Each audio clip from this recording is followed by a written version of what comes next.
Hello, and welcome to episode 28 of the Great Canadian Hockey Podcast.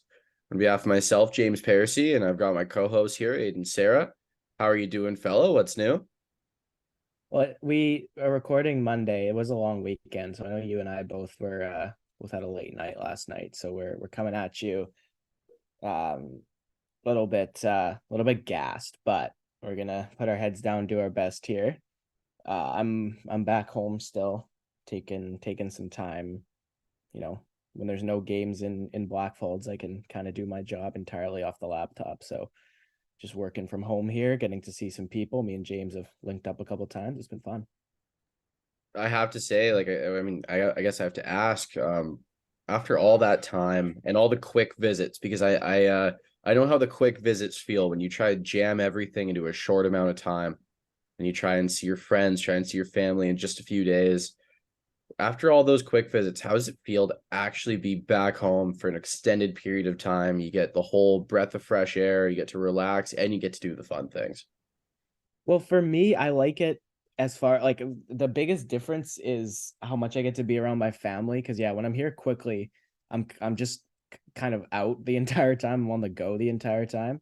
Um, so then when I'm here for a longer period of time, I'm obviously out and moving around a lot, but there's just more time to spend at home with my parents and just kind of be here, which is nice. So yeah, I mean it's been cool and yeah, like I gotta obviously commend my employer because like this flexibility is super sweet. I'm super content. It's a lot of long hours during the season, but if the trade-off is I get some flexibility, I get to be here, be happy in the summer. I'm thrilled. It's sweet. I have one more question for you. Every time I drive to work down Kingsway, there's a small bar that I don't see many people go in and out of called Sarah's Bar. And it's spelled the exact same as your last name. And it looks like they're footy fans. There's a soccer ball on the logo. Is that any connection to you whatsoever? No, the term Serra in Portuguese, I don't think it directly translates to mountain, but it means something to that effect. Like it's mount or something is the direct translation. So no, we I don't have a relation, but it's obviously yeah, it's just a Portuguese word. It's my last name, but yeah, Portuguese cafe. I actually haven't gone, and I do mean to. Like I didn't know that existed until I think around the time I was moving, but yeah, that would be a nice place to go watch some Portuguese soccer games, and you can come and just watch me. You should watch me watch a Portugal game, man. You would be like you'd probably be a little bit freaked out. It gets intense. I mean, yeah, I always drive by and it's just these two old fellas. Just I imagine they probably own the bar or work there. And they're just standing out front, tank tops on, and they're always like hunched over, just sitting right there, just kind of waiting for something to happen. I assume those are days that there are no games on. Well, yeah, I mean, in the as is the case for everything kind of but baseball right now. We're in the off season, so yeah, I don't know. I don't know what it's like on the weekends when there's like Portuguese club games, but next summer there's a European Championship, so I imagine it'll be pumping for that tournament. It's always fun. I mean, just before we dive into hockey, because we have a ton of hockey news to get to, I have to say this time of year is the worst time to sit down at the sports bar because I really couldn't care less about baseball at all. Well, and baseball right now to me is at its like least interesting phase, right? Like I can totally sit down and rip some playoff baseball. The intensity and just like how big those moments feel when you're watching it in those playoff series is like it's definitely worth your time if you're just a casual sports fan to watch some playoff baseball. But there's 164 games during the season.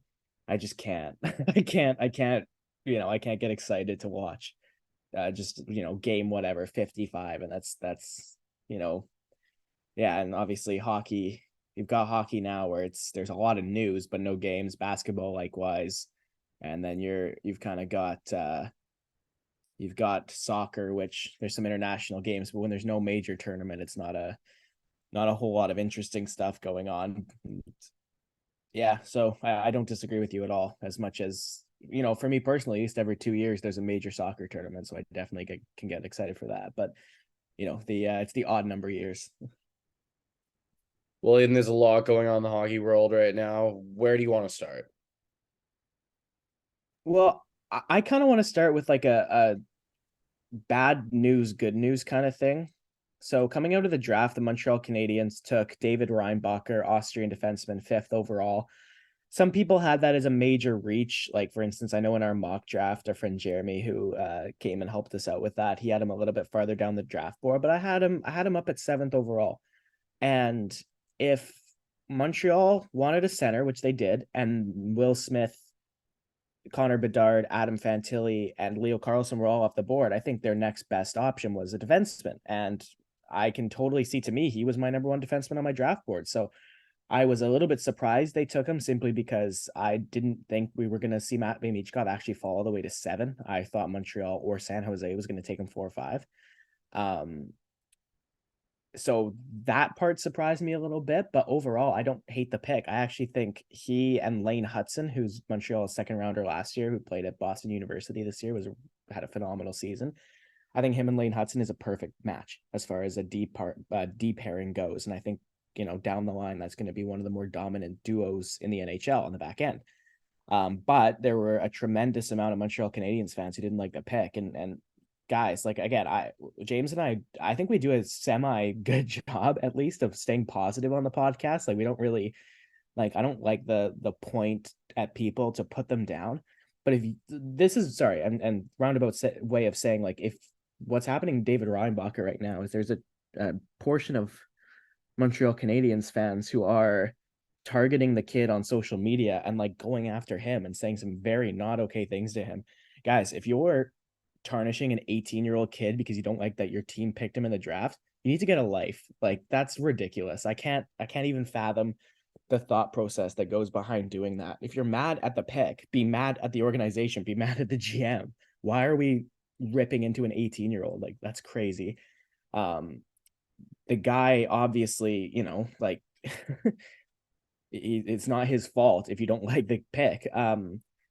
Now what I do have to say is there was a very good story on Twitter afterwards.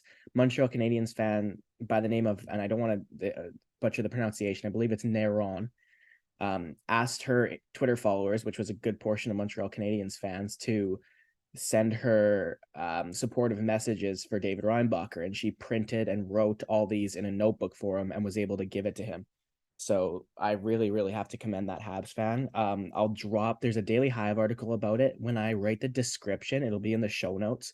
So if you're listening on Spotify or Apple, you can click on this link and see the story about the book of supportive messages for him. So, like obviously we're kind of seeing the worst and the best of hockey fans in this story. So all that to say, if you're sending an 18-year-old kid hate messages on social media, you're an awful person.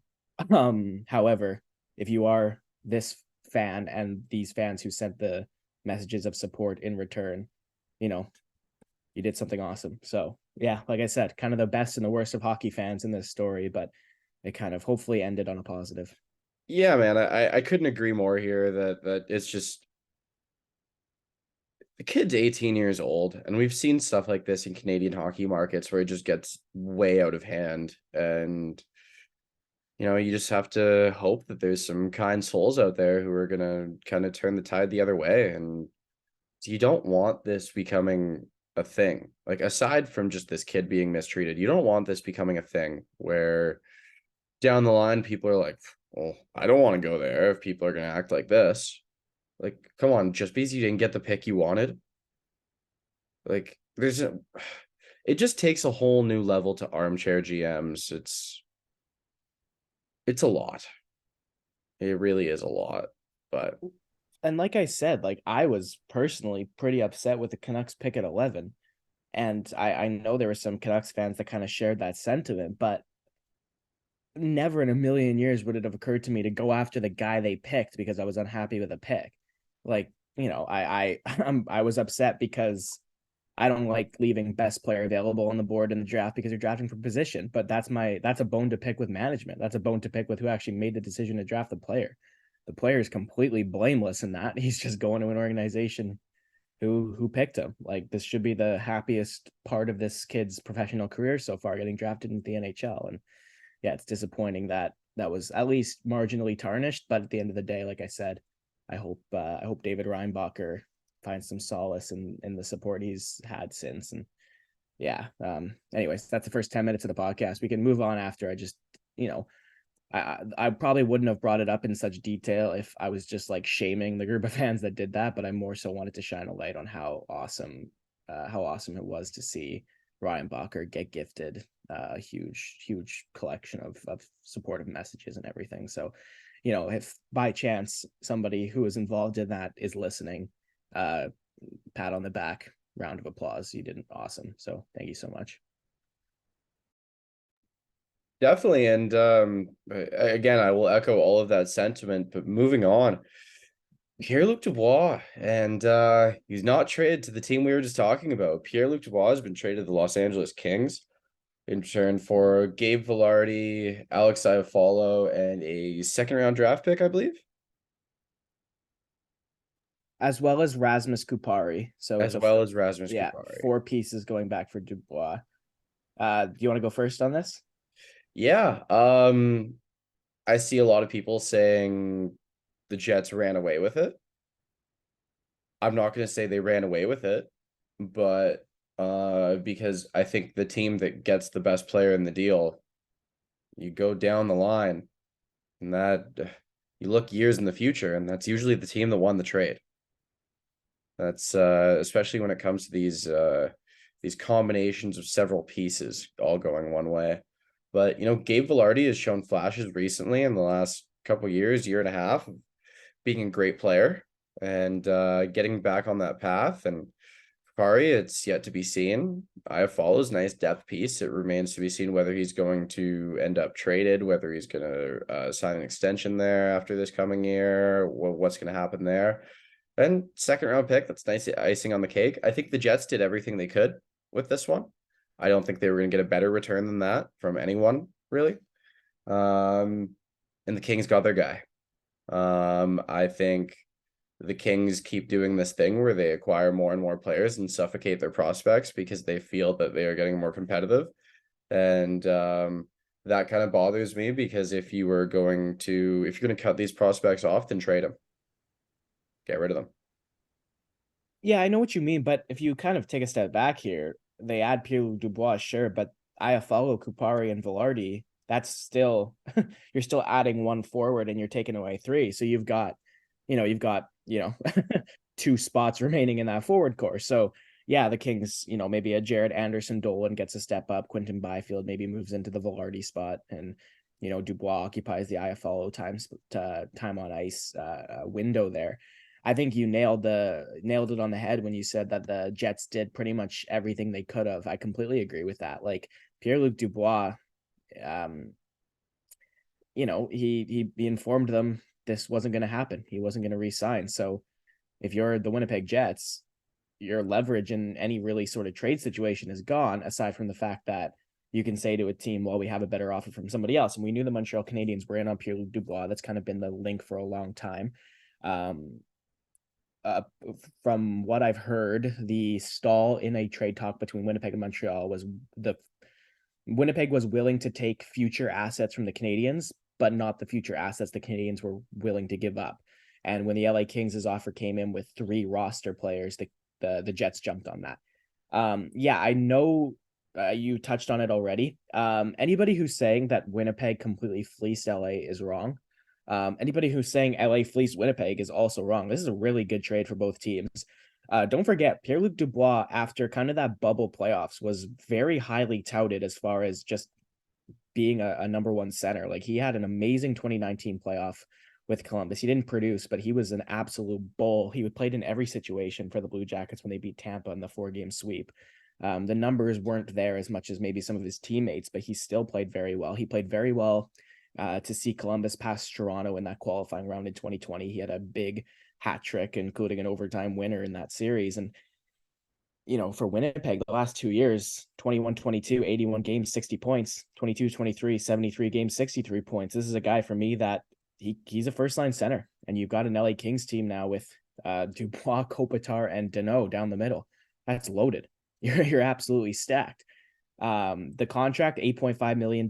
That's, it's a lot of money. 8 years will take him to 33 years old, but the cap's going to go up during that deal, obviously. So I do think it's going to kind of, if it feels like a lot now, it's not going to feel like as much in a couple of years.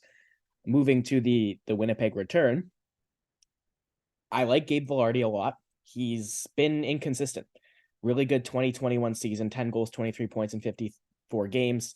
Then in 21-22, couldn't stick. Played 25 games, only had 7 points, played in the AHL. And then last year started off super hot, was right up there in terms of goal scoring leaders in the NHL at the beginning of the year. Cooled off a little bit, finished the year with 23 goals, 41 points in 63 games. Gabe Vilardi, to me, though, James, has top six upside, if not playing on the first line. Like, this guy is a very good player. He could still develop. Part of his career has been marred by injuries, even back to junior. So if Gabe Vilardi can string a couple healthy seasons together in a row, the Winnipeg Jets could really have a player here. Like you said, Alex Alafal was a good depth piece, middle 6'4", never scored more than 17 goals in a year, but he definitely has the potential to hit 20 with the right line mates. And I was a huge fan of Rasmus Kupari coming out of junior. He's a very smart player.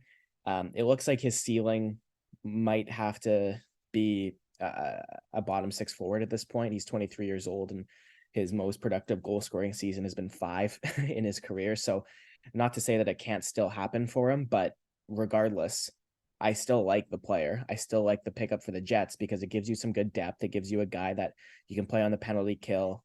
When there's some injuries, you can definitely slot in. He's got the offensive upside to play on, for instance, the second power play unit. And I think this is one of the more like both teams win trades that we've seen in a long time. Obviously, we'll see what happens down the line. We'll see if potentially Gabe Vilardi turns into a 35 goal scorer, or if all three of these players for Winnipeg don't do anything, right? Or if what Dubois does for LA. So the result of the trade is still going to be revealing itself, just kind of like the Tkachuk Huberdeau trade last year. So we'll see, but I like it for both teams. That's really the sentiment I was left with. That's the lasting impression it's given me, is both teams win. Yeah, I mean, I guess the biggest question moving forward about this trade is what is Gabe Vilardi's ceiling? Because if Gabe Vilardi is the same level as Pierre-Luc Dubois is, then you're just thinking, oh, okay, so LA did get a bunch of, Winnipeg did get a bunch of extra stuff. That's really the one thing moving forward is what can Gabe Vilardi be? Because I feel like I'm pretty solid in the identity of Pierre-Luc Dubois. Like, I think that guy's established himself in what kind of player he is. The numbers may not always be there, but that guy is a lot to play against. He's your modern day two-way power forward center. He can play dirty. He can be creative offensively. He's a killer in the defensive zone. I feel sorry for offensive centers that have to go up against him all the time. It's especially guys who I feel like he's one of those players he's like a rookie center's nightmare. You're matching up against a rookie center and you're just like you're in your first few games matching up against Pierre-Luc Dubois and you're just like, oh, this is gonna be rough. But yeah, it's the kind of thing where I could very, very much see Pierre-Luc Dubois in that Kings jersey just wreaking havoc on the Pacific Division for years to come. And it's a Pacific Division that keeps getting stronger and stronger. And for the LA Kings, they're looking at that. And you said it yourself, they've maybe not not paved the way for these prospects to come up because they want to stay competitive. They want to stay active in competing in that Pacific Division, and this will help them do it, right? They're keeping up with the teams around them and whatnot. And you've got him for 8 years, so you're really hoping that he develops into not only what he is now, but into as much as a dominant first line center as he can be. And that's, I think sky's the limit for Dubois really in LA. Before we go to the free agent signings, one more quick note. The Chicago Blackhawks have grabbed a line mate for Connor Bedard. How do you think Taylor Hall and Bedard, 2 first overall picks, will mesh? They'll mesh even better with a third first overall pick when Hall undoubtedly wins them the draft lottery. Could you imagine Connor Bedard and Macklin Celebrini Or Connor back to Bedard and back Cole years? Eiserman. Yeah, well, we'll see. Obviously, we've seen touted first overall picks go into their draft year and then end up as second rounders or worse, right? That's happened. Yeah. The Vancouver Canucks have Atu Ratu. They got him in a trade with the Islanders, ended up going in the 50s. He came into the season in his draft year as the first overall guy. So yeah, it could be Celebrini, could be Yzerman. I've seen a lot of Macklin Celebrini. It doesn't look like that guy's gonna fall off anytime soon. But regardless, yeah, you're right. Cole Yzerman's a goal scoring machine, but we'll talk more about that another Well, time. So what but I'm thinking here, James, is I'm gonna throw a free agent name at you, give you their contract, and we can go through it. Actually, before we do that, you're the Colorado Avalanche fan. I feel the need to quickly ask you what you think of Alex Newhook's deal. I think the assets acquired for Alex Newhook, getting a first and second round pick. I mean, admittedly a late first, but in a deep draft where there were a lot of very talented guys still on the table. And with Colorado's prospect pool having looked a little bit depleted over the couple of years of trading everyone away, like people forget that within the same week they traded away Justin Barron and Drew Hellison. Like those are both very good D prospects. And yeah, I got them a cup, but you have to restock the cupboard at some point. And that's what was happening here. Sakic and Chris McFarland were looking at other options for guys to play center, the middle six, and yeah, they found their guys, and Newhook just wasn't fitting in. I'm really excited to see if he's going to get more of an opportunity in Montreal. Yeah, and the Montreal Canadiens down the middle are really interesting. And obviously, you have some of these guys that can play wing, but right now you're looking at four centers that are Nick Suzuki, Kirby Doc, Alex Newhook, and Sean Monahan, and that's a deep four down the middle. We're gonna do obviously season predictions coming up, but James, like that Atlantic Division, the tides are changing. I genuinely believe, and as much as the Panthers just went on this run, man, I believe it's the only top team of the Atlantic, or the teams that were the top teams in the last few years, that is going to stay a top team in the next couple seasons to come, is going to be the Toronto Maple Leafs. I think Boston, Florida, and Tampa are going to be supplemented by how strong Buffalo, Ottawa, Montreal, and even Detroit are getting here. This Atlantic Division is kind of, you can see the risers, you can see the fallers, and I think teams like Boston, teams like Tampa, are going to need to make a decision here, because there's going to come a time where they're just not good enough to compete. So I think now's the time to decide, are you tearing it down, or are you really, really pushing all your chips in? And that's going to be interesting to watch. So yeah, what I'm going to do here, I'll give you a name, I'll give you a contract. There's too many of these for us to go through every single one, especially because the nature of James and I is we'll be like, oh, let's do 2 sentences, and then we'll talk for 5 minutes. I think that's definitely how that would go. So I'll just go through the list, I'll start on June 30th, and I'll start with Adin Hill. He gets a 2-year re-signing contract with the Vegas Golden Knights. $9.8 million total value, 4.9 million a season. Personally, I think he ends up the 1B. I think him and Logan Thompson make up what will be a good partnership. Robin Lehner's health is obviously still a question mark, but I think the safest bet here, James, is Hill and Thompson end up what Vegas will hope to be a strong goaltending partnership. What do you think? Me who prepared for fantasy in my keeper pool next year by having Logan Thompson, Pyotr Kochetkov. I'm not happy because neither of these are going to work out, and I need to figure out a new goalie situation. But all in all, I'm glad they're going to have some stability. That's it's been a revolving door for a bit with injuries, other guys stepping up. I think Hill and Thompson, you got a 1A, 1B. Which one is which? I don't know. They're both very solid, competent goalies, as we can see right now. So I think it's good for them that they shored it up, and Adin Hill seems to be a popular guy there. To be honest, I didn't think he was going to resign. I thought he was going to go to free agency, but pleasant surprise for them and their fans because he seems to be a very well liked guy there. I know we said we were going to go through signings. We are, but we kind of missed a trade aspect to the signing. Yegor Sharangovich in a third to Calgary for Tyler Toffoli. Sharangovich extends with the Flames, 2-year contract, 3.1 annually. I saw a lot of people that were very upset about this. maybe I'm just higher on Sharon Govich than other people. I know Toffoli just had a 34 goal, 73-point season, but before that, he'd only scored 30 one other time. He'd never hit 70 points. He'd never hit 60 points before then. He's 31 years old. Sharon Govich is a 25-year-old centerman who, in his sophomore season in 21-22, had 24 goals and 46 points in 76 games. And I believe only took a step back last year because the New Jersey Devils beefed up their forward core. I really like this trade for the Flames. I like this trade for the Devils because Toffoli's just yet another strong forward to add to an already strong forward core. The Sharon Govich contract is value. I think if he's the second line center in Calgary next year, he has 25 goal, 50-point upside. What do you think? I don't think you're wrong at all. And he's the kind of guy who, Calgary needs some players who they can go, are you going to mesh with Huberdeau? Are you going to mesh with Huberdeau?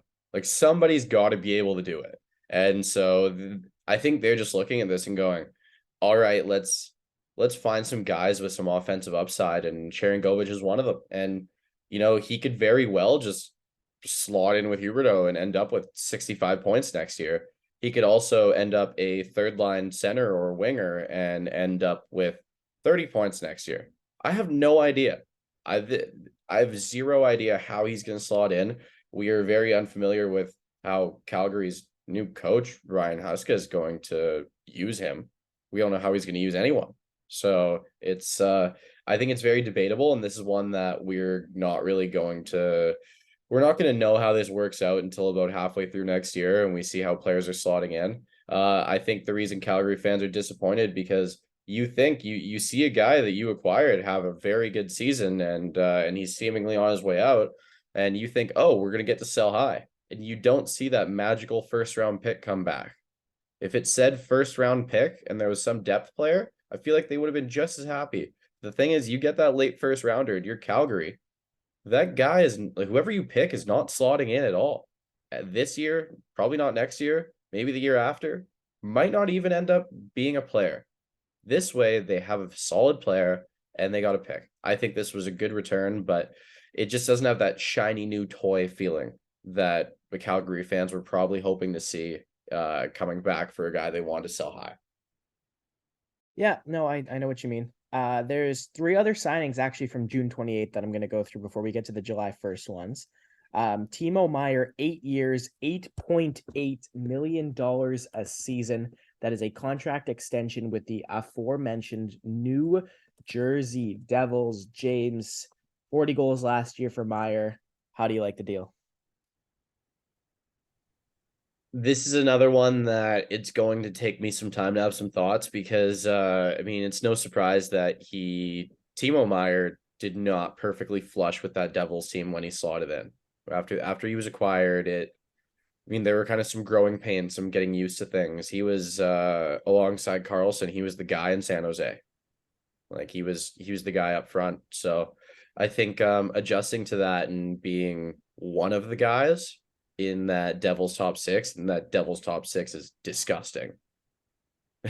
But now that they've got Bratt and Meier extended, they've added Tyler Toffoli to what already includes Jack Hughes, Nico Hischier, and Andre Palat, perfect utility player. That's or Dawson Mercer, whichever one of them actually is in the top six. It's a very dangerous offense. Like I think having him locked up moving forward, it really gives a sense of security. And so now this Devils core, front end and back end, it's locked up.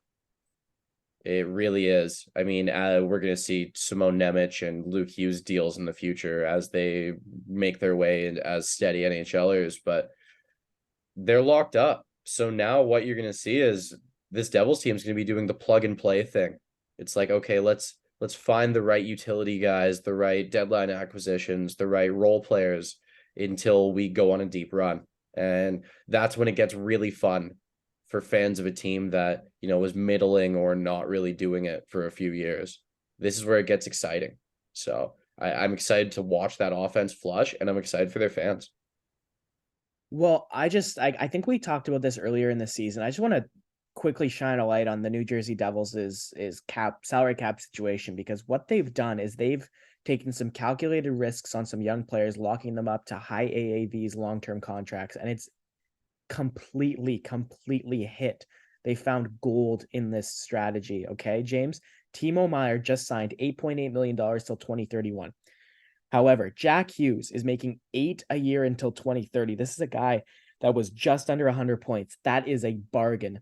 Jesper Bratt just signed a contract extension. He's going to be making 7.8 till the end of 2031. Now, Jesper Bratt, if he continues to play the way he has in the last 2 seasons, that's going to turn into a bargain. Nico Hischier might already be one of the best bargain contracts in the NHL, 7.25 until 2027. That's 4 more years. They have this Selke caliber two-way forward locked up. Andre Palat, $6 million until 2027. He's already 32 years old. That's one of the ones that might age a little bit poorly. But then you go down to the defense. Again, another one that I'm not super high on is Dougie Hamilton, 30 years old, $9 million till 2028. He's definitely going to be worth that for a couple more years. We'll see if or when the fall off happens. But they've got John Marino, very useful right shot defenseman, $4.4 million till 2027. That's a bargain. Jonas Siegenthaler, really good, really underrated left shot defenseman, 26 years old, $3.4 million till 2028. They just traded for Colin Miller. I really like Colin Miller. I think he's a very useful kind of 4-5 bubble guy. He's on a very good, cheap contract for next season. And then you said it, Luke Hughes and Simon Nemec are coming up. For me, as long as they address the goaltending thing, is it going to be Akira Schmid? Is it going to be Vitek Vanacek?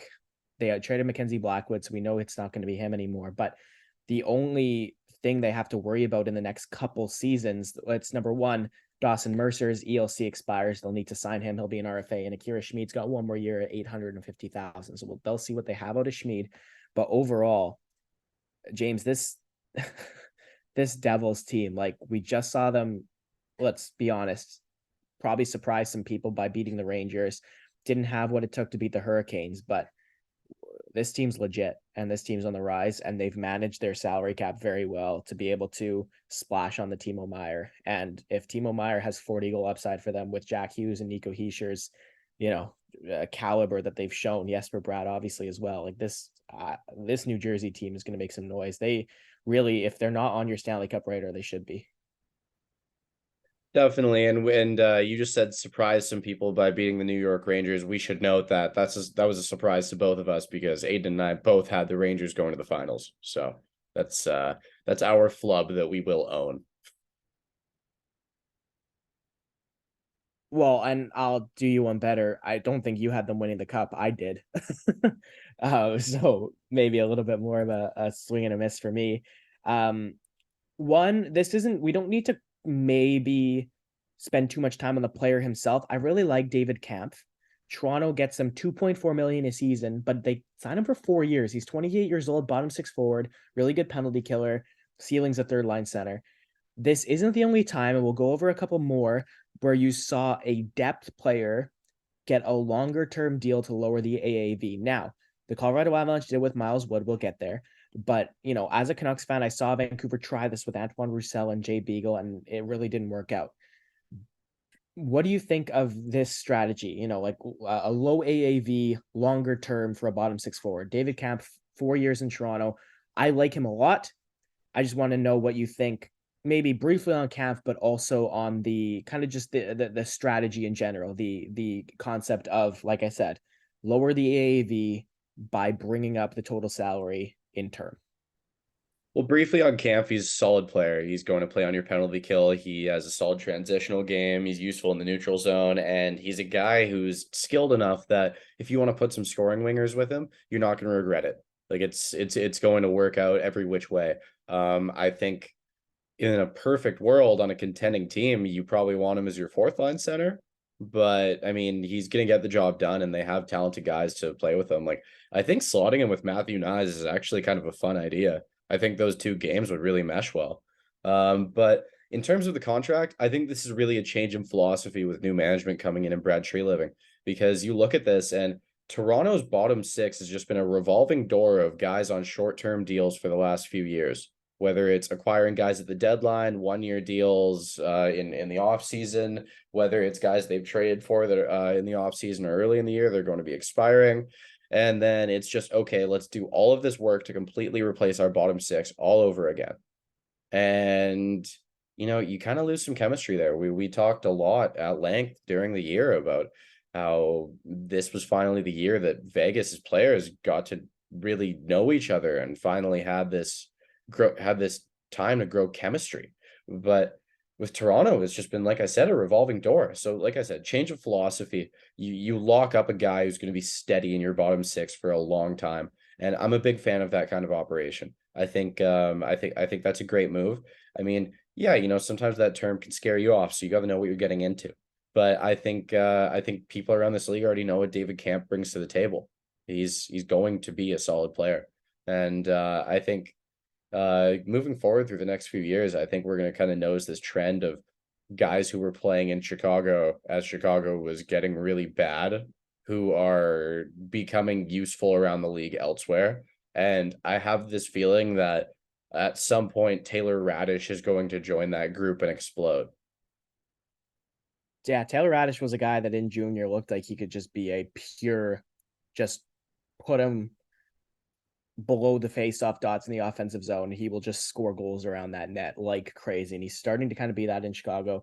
You said it. The Blackhawks don't have a whole lot of spotlight on him just because of the nature of the quality of that team and their record. So, like you said, maybe some of these guys are going under the radar, but that's not going to happen for long. There's going to be a huge spotlight. His name's Connor Bedard on that Blackhawks organization. So that's going to elevate some guys as well. 5 years, $5 million, $5 million a season for Vegas Golden Knights center Ivan Barbashev to re-sign in Vegas. Stanley Cup champion Barbashev locks down. He was probably going to be one of the more sought after guys in free agency. But he doesn't hit the open market. Personally, I'll just lead. I thought he might have been able to get a little bit more than that after the way he played in the playoffs. But the 27-year-old stays in Vegas and he'll No be state paid tax. that there was a few times where my dad and I were kind of looking at the contract and he was kind of saying, "Oh man, 1 year, $2 million for this guy, I would have done that." And I said to him, I'm like, $2 million in Dallas, Texas is a lot more than $2 million in Vancouver, BC, right? And that's a real factor. That is a very real factor here. So Ivan Barbashev keeps more of his 25 million bucks to stay in Vegas. James, I love it for both teams. Yeah, you look at it and as a fan, I drift between realist and loyalty very often. Unfortunately, the realist always takes over. The sad cost of this was they had to ship Riley Smith to the Penguins for a third round pick. That was what they had to give up so that they could do this, so that they could sign Aiden Hill. Those were the two options they went for, and they could do two of the three. It's tough, they lose one of their misfits, but that moment where they started all the misfits in the cup finals there, all of those original Golden Knights, that just seems all that much more special now that Riley Smith is on his way out. And Barbashev, he's gonna play with Jack Eichel for a long time. And they really liked him and Jack Eichel playing together. So I think this is a guy we're going to see continually pile up points, and this deal is going to look like a steal.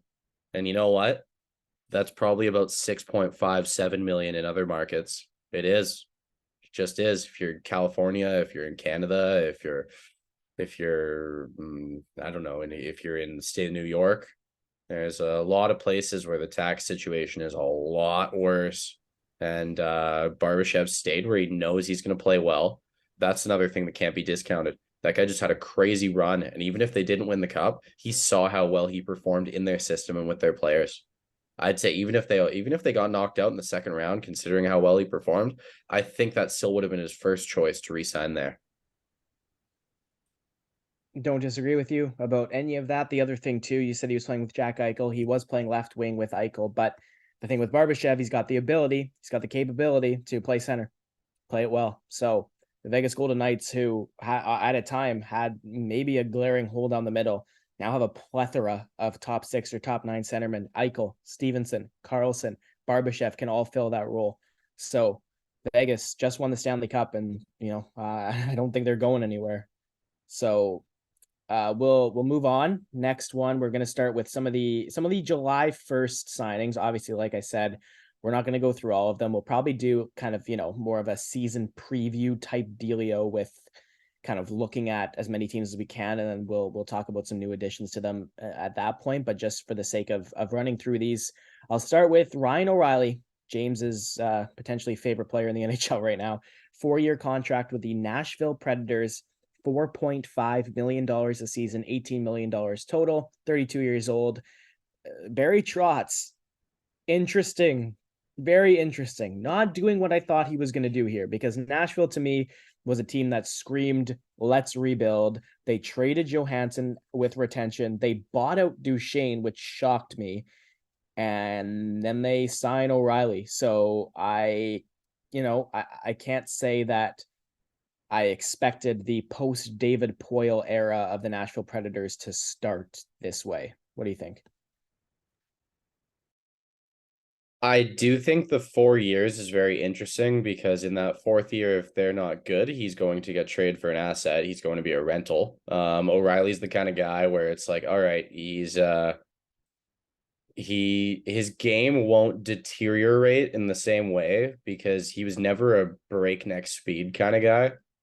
He's always going to be useful in his own zone. He's always going to be a killer in the faceoff dot, and he's always going to be a leader. So you know what? If Nashville starts bringing in a lot of young guys over the next couple years, I'm gonna really love this for them. And if Nashville moves off some of the other guys in their leadership core, I'm gonna really love it for them. If Nashville just kind of sits in limbo and picks between 9 and 15 for the next 4 years, I'm not gonna love this for them. It makes you wonder about sense of direction. One of the words I've heard with all of these Trotz moves is culture change. And I wonder if some of that culture was being okay with being average. Ryan O'Reilly is not a player that's okay with being average. If the team is playing average, he still wants them all to care 150%. Yeah, no, I totally understand that. Nashville, yeah, it's going to be really interesting to see. It's definitely, I think to me anyways, it's going to have to be like a sit back, wait and see kind of thing. I guess let's jump forward very quickly. We were going to talk about this. Nashville reportedly offered 3 major assets to the Montreal Canadiens for that 5th overall pick that they used on David Reinbacher. Those assets were Yaroslav Askarov, the 15th and the 24th overall pick. James, that was for 5. They had to be going after Michkov, right? Had to be. You would think, from everything I've heard and presumably you've heard, Michkov kind of had 3 teams that he purposefully interviewed well with. Maybe a couple more, but you kind of wonder if Nashville was on that list. It sounds like it was Philly, Washington, and then mystery 1 or 2 mystery teams. You'd wonder if Nashville was one of those teams because their project could be for a few years from now. That really could be it. That could be all right. We're starting the new generation of the Nashville Predators in 2027. You kind of wonder about that. You don't really know what other pieces would be involved or what variation of that deal it would be. But yeah, to be honest, I'm just as big of a Matvei Michkov fan as anyone. I'd ship the house for him. Self-farm. If I'm Montreal, I actually do that. Yaroslav Askarov looks like an absolute monster. He looks like a If I'm stud. Montreal, I see that and I'm like, well, there's still going to be a pretty solid impact player at 15. Sandin Pellikka was there if they wanted a right shot defenseman. I don't think Sandin Pellikka is as good as Reinbacher, but to add potentially not only a goalie of the future, but somebody who looks like he could be one of the more elite goaltenders in the entire NHL, I would have done that. Now, obviously, the pick's been made. Moving on. This is kind of a half draft, half very quick signing thing because Adam Fantilli inks his entry level deal, 3 years with the Columbus Blue Jackets. Just so everybody's aware, Adam Fantilli can no longer go back to the University of Michigan. The NCAA, he got a professional contract. He's now a professional athlete. He no longer has NCAA eligibility. So he will either play in the NHL or the AHL. James, might be bold, might be getting ahead of myself. I say game one, he starts the season as the first line center in Columbus. What do you think? I think he starts the season, gets the trial, and then Mike Babcock is Mike Babcock, and he puts him in the minors and does the Detroit Red Wings old model of development, and he plays most of the season in the AHL, comes back up at the end, if anything. That's interesting. Yeah. Well, we've been told this is a new Mike Babcock, right? So we'll see exactly just how new this Mike Babcock is.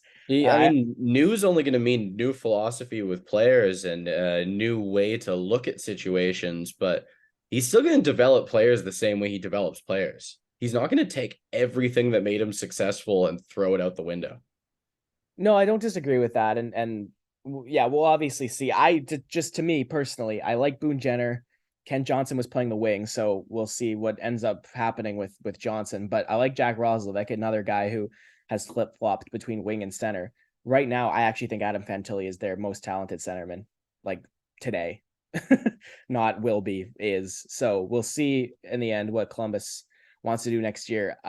Just for everybody right now, I just want to put it out there. David Jiricek is going to be a Calder finalist next year. People don't understand how good this guy is. Like, I haven't seen any love for David Jiricek. If the Columbus Blue Jackets give him the opportunity to play top 4 minutes, this guy is going to blow people away. This guy is phenomenal. And for Columbus, I think I texted you, James, when the second that Anaheim drafted Leo Carlson, and I said Columbus is winning the cup in 3 years. So obviously, I'm very high on both the team they have and the prospects that are coming up. I am, but this is Columbus did. I really really like Jarmo Kekalainen and what he's done here. This is awesome. I just worry about getting ice time for these young defensemen. They also have like Denton Mateychuk. Yeah. Like where are these guys gonna find ice time? Well, Werenski munches minutes. Boquist's gonna get a shot. Severson and Provorov. Yeah, it's gonna be tough, but Andrew Peeke. Wait, okay, so you got one spot. I think Andrew Peake's gonna move on. I hope so for everyone's sake. He's a solid player too. He is. Okay, quickly turning a corner. Ryan Reaves, 3-year contract with the Leafs. It's another bottom 6 guy locked up. $1.35 million. I don't know. It's a no from me, dog. 36-year-old Ryan Reaves, who has had his effectiveness dwindle. I like a lot of Toronto's moves, and we'll get to some of them. I didn't like this one. I like Revo as a personality. I think he brings a lot of flair to the league.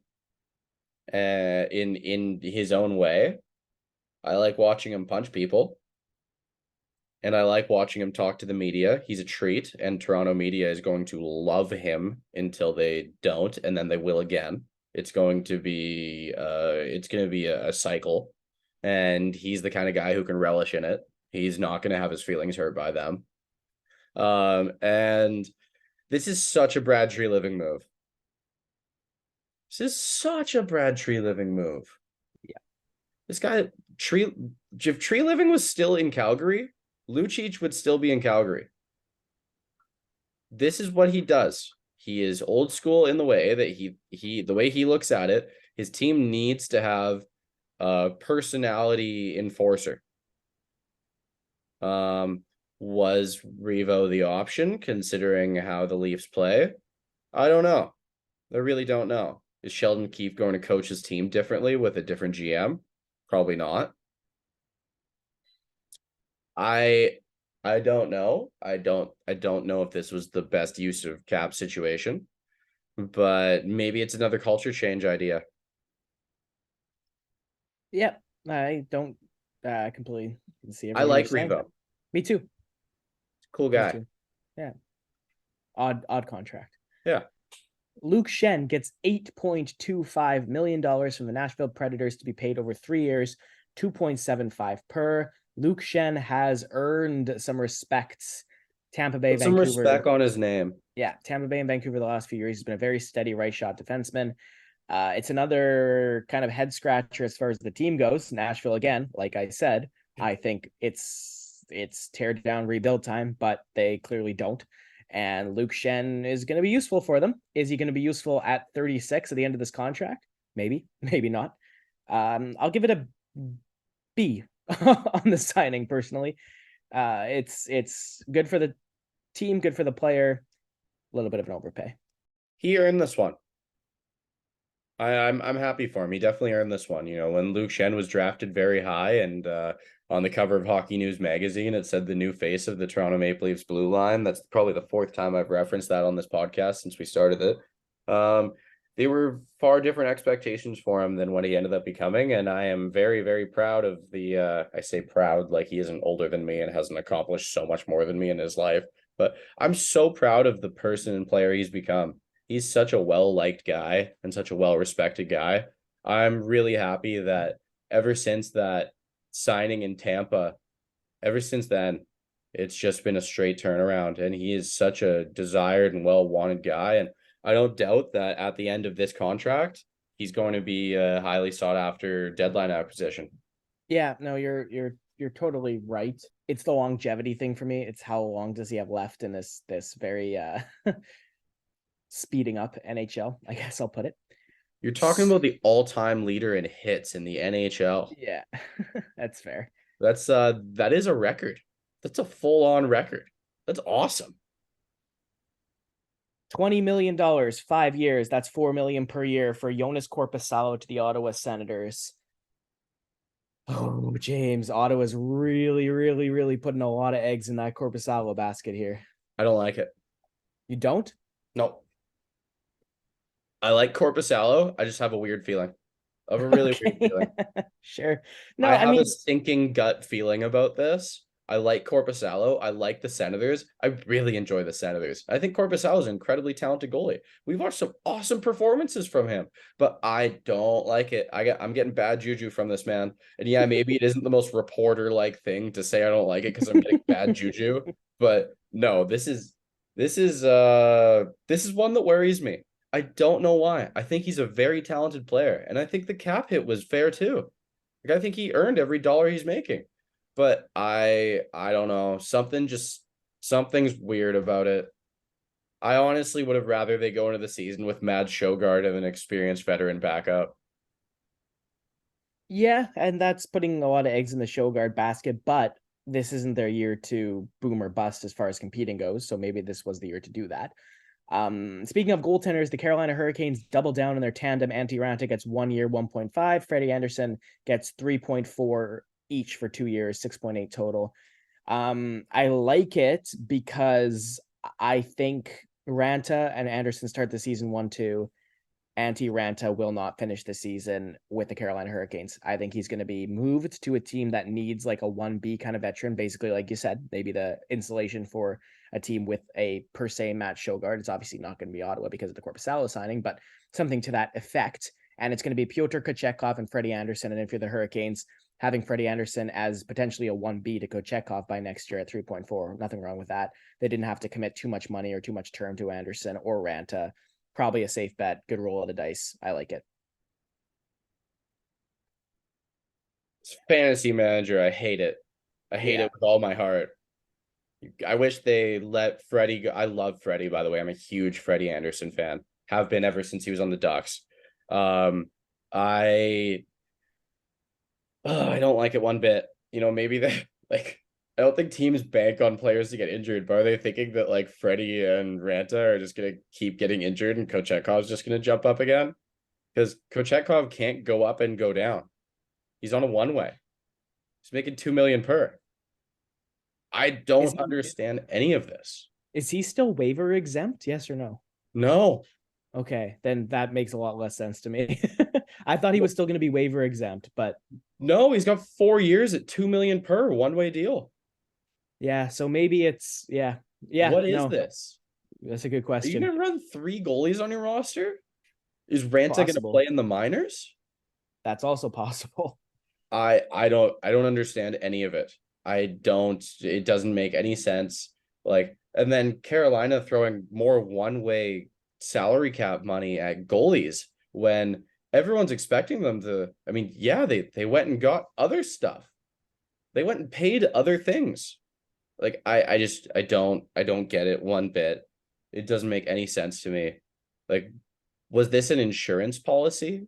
Are they thinking, do they not have any confidence in Kochetkov? I don't get it at all. Do they regret their signing? Uh, I I don't know. This whole goalie chunk of free agency hasn't gone like I expected any of it to go, and I'm lost. As we've covered during the playoffs, I'm no longer capable of predicting anything. So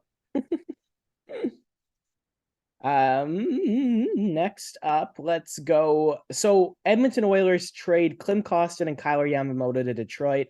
The Red Wings did extend Kostin 2 years, two per. They bought out Yamamoto. He ends up in Seattle. And part of the newfound Oilers cap space is used to sign Connor Brown. If Connor Brown stays healthy, I think he's a very effective middle six forward. But where are they going, James? The Oilers. They need, like, is it too easy? Is it too low hanging fruit to say that the problem was defense and goaltending? Because it just seems like the problem was defense and goaltending. I think the problem was the Vegas Golden Knights. Valid, no, for sure. But I mean, I think looking at the playoffs, it is very, very highly possible that the Oilers would have just won the cup if they beat Vegas. I don't disagree with that. But if you look at part of the reason they didn't beat Vegas, it's because Stuart Skinner could have had a beach ball get blown past him by Jonathan Marchessault. Like so. Do you also think though that the Oilers are in a situation where no one really wants to help them when it comes to goaltending? No one's just going to take that Campbell money off them. No one's going to give them a goalie. No, you're right. I wonder if it's that situation from years ago with I swear there was a situation a few years back where there was a player Tampa was looking to trade to get off their books. And it just seemed like this player should be gone already, but I feel like no one wants to help them. No one wants to give them a pass, you know? I don't remember who, but I know what you're talking about. Yeah. It's definitely possible. So speaking of contracts that that didn't really make sense, Detroit, Justin Hall, $3.4 million for 3 years. We saw Eric Goodbranson get a chunk of change from the Blue Jackets. Another defenseman to Columbus, by the way. But we saw Goodbranson get a big chunk from the Blue Jackets, basically for being right-handed. And Justin Hall gets a similar chunk of change from the Red Wings. James, I think Justin Hall on a Stanley Cup contending team should be their number 7. I know Detroit's not a Stanley Cup contender, but this still doesn't make any sense to me. He's 31 years old. He has shown in Toronto that he is average at best and pretty bad at worst. Mind you, again, Toronto, there's a lot of attention. So you see a lot of positives out of some players that maybe make them a little bit overrated. And you see a lot of negatives out of some players, maybe make them a little bit overhated. Is Justin Hall one of those players? I think we'll see. Sidebar, what is the Yzer plan? That's a great question. Because this is opening a free agency. Justin Hall, 3 years, 10.2. JT Compher, 5 years, 25.5. Shane Gostisbehere, 1 year, 4.125. Klim Kostin, 2 years, 4 million. Gustav Lindstrom, 1 year extension. Alex Lyon, 2 years, 1.8 million. James Reimer, 1 year, 1.5. Daniel Sprong, 1 year, 2 million. That's just one day. What is going on? What is the plan? I see the 1 year deals. Oh, and he signed Christian Fischer to a 1 year deal as well. Solid player. I don't understand what the whole plan is here. I don't either. The one thing I will say is Yzerman's done a good job at, other than Compher, not like locking into term here, right? Oh, what about last year with Andrew Kopp, who played terrible all year this year? Yeah, no. I'm strictly talking that group of players you just said. So yeah, Aiden, this isn't even 12 calendar months, and he's handed out like 80 million to guys who are not his major impact players. Yeah, I like the Sprong signing if we want to draw a positive. The Sprong and Fisher ones are 1 year deals. Yeah, James, I don't know. I don't know what the plan is. I don't think James Reimer is a good NHLer. I don't think Daniel Sprong is a good NHLer. I I think think Daniel Sprong is a good sorry, NHLer. not Daniel Sprong. I have Justin Hall. Hmm. Daniel Sprong scored 20 goals on Seattle's fourth line. I totally think he could be an effective middle six forward on a different team. And Like then I also JT Comfort, that's an insurance policy and an average cost for all of the centers he's drafted not ever working out. well, Dylan Larkin, Marco Casper, Nate Danielson. Like there's gonna come a time where JT Compher might be their fourth line center making $5.1 Well, million dollars. that's what I mean. He's the insurance policy of Casper and Danielson don't work out in the next 5 years. Yeah, but like, come on, have some faith in yourself, right? Like, High yeah. high draft picks are not always a hit. But listen, Marco Casper and Nate Danielson, you can say a lot about those two prospects, but to me, I thought James, Scott Glennie was a hit. What happened there? to what I was gonna say, they have very high floors. Maybe their ceilings aren't absurdly crazy, but they got high floors, both of them. So again, whatever. It's I my knee jerk gut reaction is trust Steve Eiserman, Yeah, me but too. it's But weird. I'm so lost. Yeah, it's weird. I Totally. want to trust in the force, but I can't here. And And we need to not talk about this Iser plan for the rest of the summer because I start getting unhinged when it happens because I'm losing my marbles at it. It's like someone put the trades on easy in franchise mode and then just decided, no, we're not going to do any of that and just signed everyone. Walked into free agency and we're like, I don't know what we're doing and just did it. okay, so we're gonna go through a little chunk of defensemen here, and man, like it's very like all over the place with who got what money here. Like Carson Soucy, I thought could And have it was a had very thin market, but just as a precursor, very thin market for defensemen, and tax situations have a lot to do with a lot of these signings, from what I can tell. okay. So Carson Soucy, to me, the way he played this season, probably could have been a $4 million player. The 28-year-old signs a 3-year contract with the Vancouver Canucks, 3.25. That's an A+ for me. I love it. 3 years isn't too high risk. The AAV is pretty low. This is a guy that can easily play on the second pairing with Philip Hronik for Vancouver. 10 out of 10 for me. Now, do you have a quick word on that before we pivot? I don't know. You're a Canucks fan. I'll just say talk to me in 8 months. Yeah, that's valid. Radko Actually, I Gudas. should put in a word. I like Susie as a player. He was annoying in the series against the Kraken. Very annoying. He's a better skater than people give him credit for. Radko Gudas. 12 million bucks for a 33-year-old defenseman. I honestly, James, I think this might be like a salary cap floor thing for the Ducks, maybe. But Gudis, I don't care what he did in the playoffs. $4 million is like we're getting crazy. I don't know about you. Like this seems verging on nuts to me. So what I think is over the last chunk of time, I think he was useful on the Capitals, he was useful on the Flyers, and he was definitely useful on the Panthers. I think realistically he's probably a $3.5 million player. Anaheim is a bad team, has a poor tax situation, and they're trying to add players, and it doesn't really seem all that easy right now because their direction is frightening. And you got to pay a little bit extra. I think the math all checks out, honestly. Okay, now I will say that I think Connor Clifton is a way, way, way more useful defenseman than Radko Gudas. Clifton Different also role. okay, Clifton also gets a 3-year contract. He's also right-handed. He is let's check, 5 years younger than Gudas in a similar tax market, if we're gonna go there, in New York. $3.33 million, 10 million over 3 years to the Buffalo Sabres. Love it for Buffalo. This guy is perfect to play with either Owen Power or Rasmus Dahlin. Perfect. Match made in heaven. He would have been perfect to play with Quinn Hughes. This was the other guy I wanted Vancouver to get to, but I love it. Great for Buffalo. Wonderful. A+. I like all of Buffalo's moves this offseason, and this follows that trend. Yeah. Carolina gives Dmitry Orlov $7.75 million for 2 years, 31 years old. If they had signed him to any longer than 2 years, I would have been like, no, but 2 years is pretty low risk. for almost $8 million. I don't think Orlov is worth that much. But if that's what it took to get him, the Hurricanes, he will be very useful to Carolina. Thin D market, and he's by far the best one available. And it seems that the teams who were pursuing him were not all that interested in the Noah Hannafins of the world who may be available in trade, i.e. Carolina did not want Noah Hannafin back. That's kind of the vibe I get there.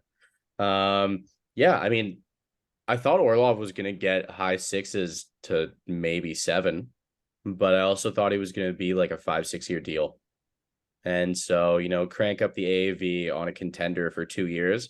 This is the kind of deal that I want to see happen in hockey more, because in free agency, you find that it's all 1 year deals or it's like 5, 6, 7 years.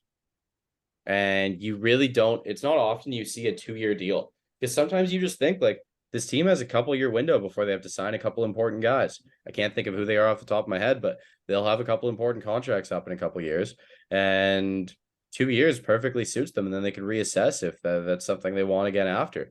This doesn't happen enough in hockey. If you look back 20 years ago in free agency, this happened all the time. And it's something that's really been lacking. So it was really cool to see. I was a fan. Crank up the AAV on a contender for 2 years while they have cap room. I love it. Okay, so I'm going to pivot very quickly. We talked about defensemen. We're going to talk about a group of forwards, but first I want to talk about 2 teams. And listen, I know what you're going to say to me right now. I know you're going to say this is the Ovechkin and Crosby factor. They're at the end of their careers and their teams want to do good by them or something like that. I don't get it with Pittsburgh. They are not winning the Stanley Cup with this group of players, period. They do not have enough prospects, period. They would be best served tanking, period. This team is not a playoff contender anymore.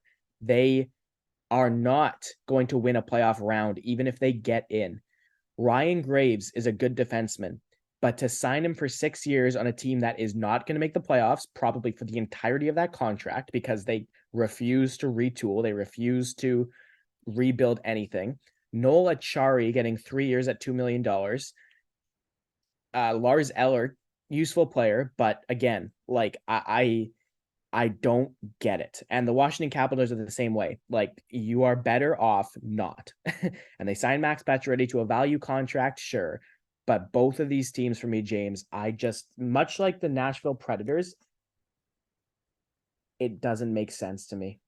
It does not make sense. I think they are not only just shooting themselves in the foot, they are shooting the future versions of themselves in the foot every year, every season. It's going to be just more and more and more and more and more just nonsensical going for it, when realistically this needs to stop, I think, for those 2 teams. I don't get it. I don't like it. Okay, so Washington, wholeheartedly agree. But with Washington, Pacioretty's going to get traded at the deadline. All he's going to do is really help insulate some of their offensive players. Maybe Pacioretty plays with Evgeny Kuznetsov and he helps gain him some value if he's healthy. That could be a thing.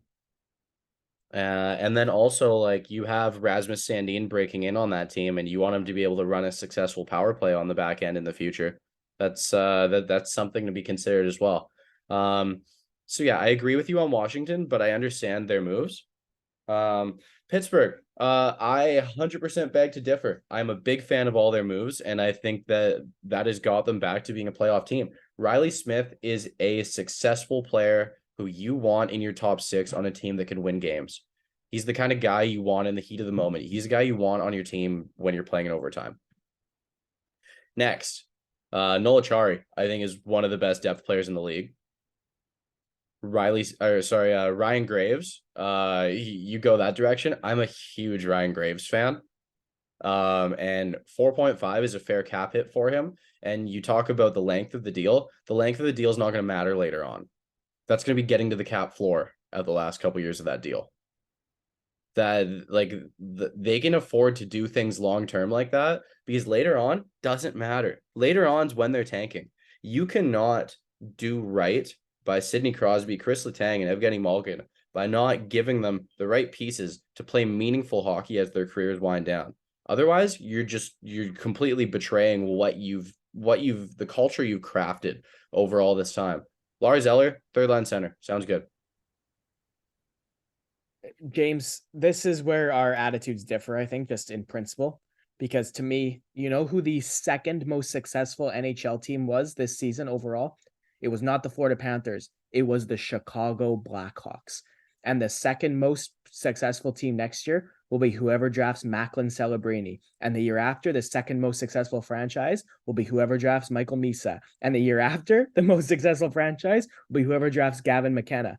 That's number 2 on the list. So okay. So was when Edmonton drafted Yakupov, were they the second most successful team? And when they drafted Nuge, that year, and when they drafted Hall, were they the second most successful team? No. well, in retrospect, sure, but in the moment, what good is it for the Pittsburgh Penguins to make the playoffs? Look at that Metro division and tell me they're getting out of that at all. No. No way. Possible. No. Sure, but I can't get behind saying that they will beat in succession. They will get through the New Jersey Devils and Carolina Hurricanes. And again, to me, if you are not a Stanley Cup contender, this doesn't make any sense. I think if you're doing right by Malkin and Crosby and Letang, it's put them on teams that they might win a Stanley Cup on. And I know they maybe don't want to do that, but again, I was a trade the Sedins guy, man. That's what I was. So to me, it's again, like we can, we can, okay, let's throw the realist hold perspective on, in. really quick. We can, and I did criticize the Vegas Golden Knights for how they treated some of their players. But you know what? I'm not anymore. They won the Stanley Cup. They did it. They did the only thing that matters. So whatever. Fenway Sports Group isn't long off from purchasing the Pittsburgh Penguins for a ton of money. They want playoff games. Yes, comma, but that's to me a flawed priority list. The priority And list that's why we're not billionaires. Yeah, that's valid. That's why nobody's ever going to put me in charge of an NHL team. Especially one in a position like this. Moving on to some forwards. Hold up. Sidebar. Aiden, is that our most common debate?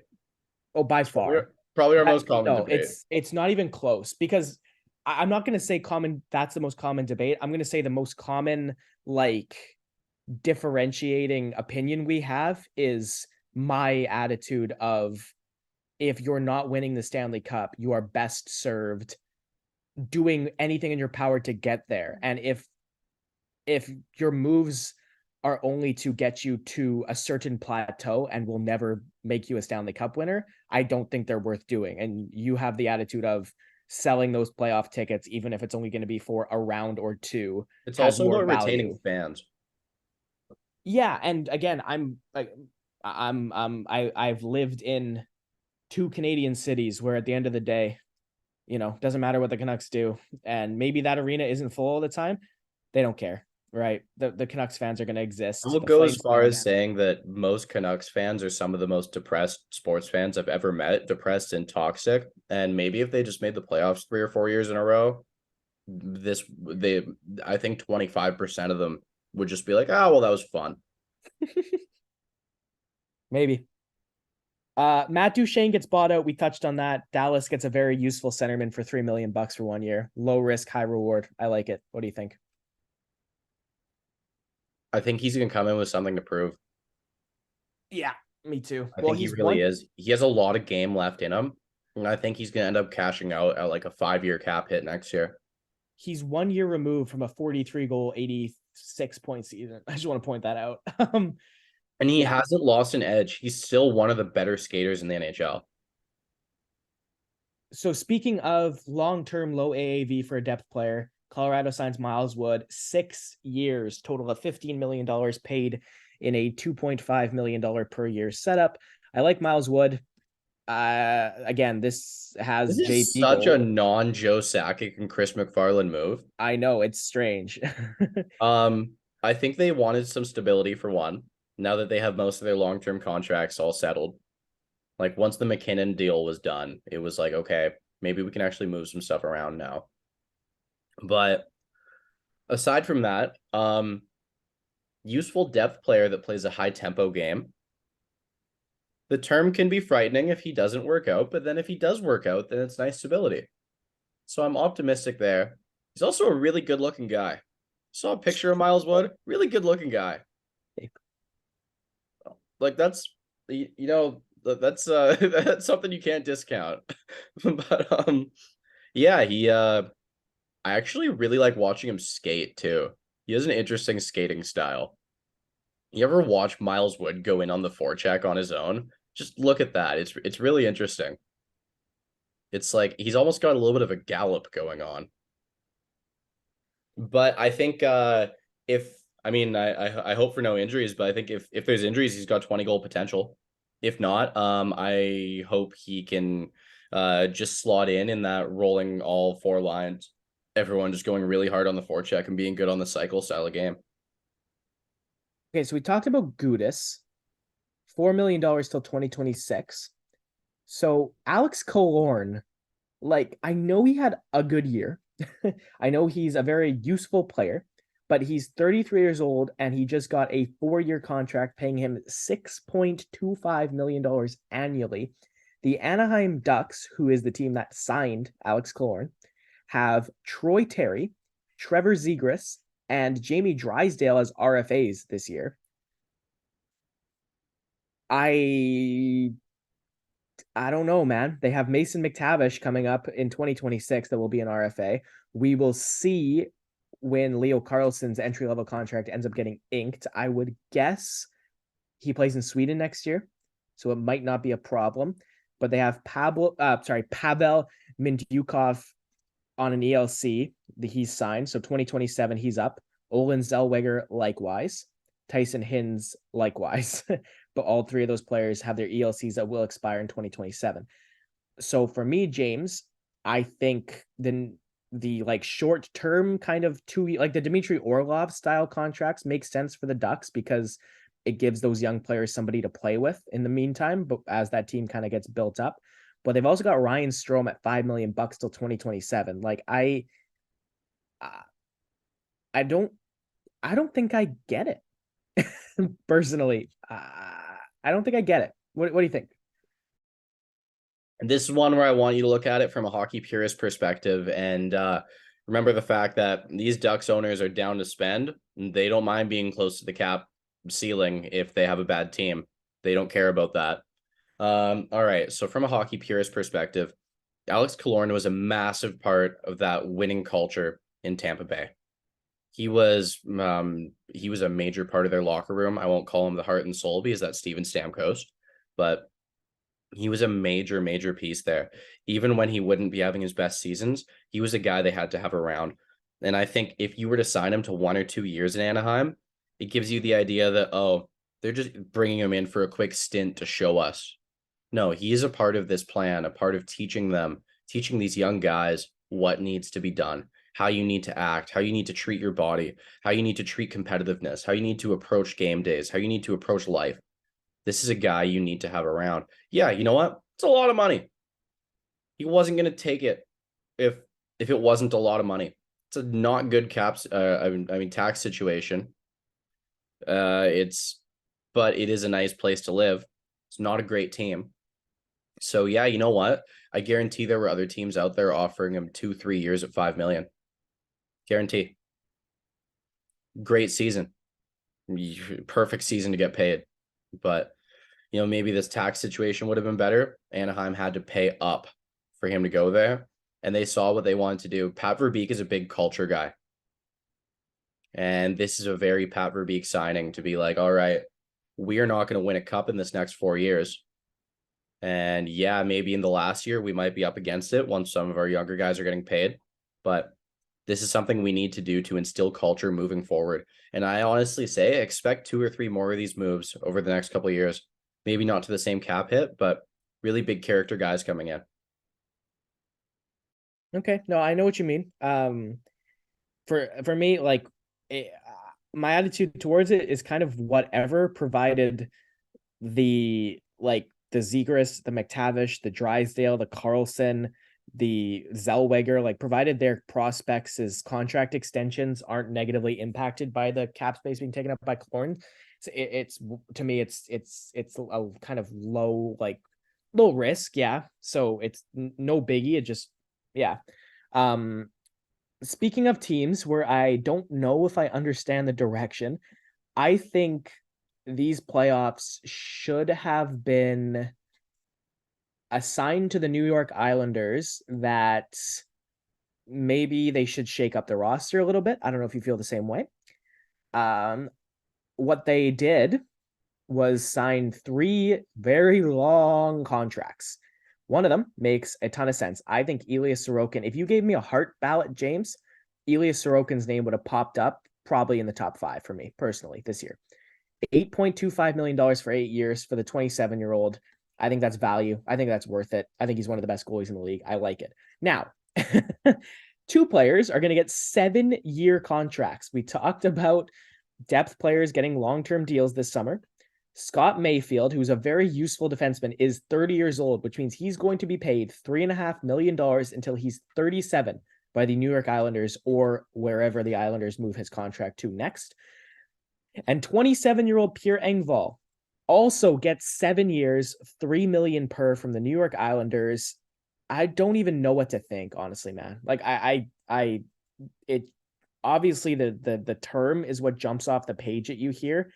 I don't dislike either Engvall or Mayfield. Again, it just seems to me like if you're the New York Islanders, I'm not saying they should tank. Like, I'm not saying they should give up on this core. I'm saying this core, I think, has been proved to them in these playoffs with how much they weren't even in that series with the Islanders, that it just with the Hurricanes, that it's just not good enough. So if we're sitting here and we're like, okay, the Islanders aren't good enough, my question that I will have to pose here is, why are we doubling down on some of these players that were part of this group that is not good enough? Now, they got rid of Josh Bailey.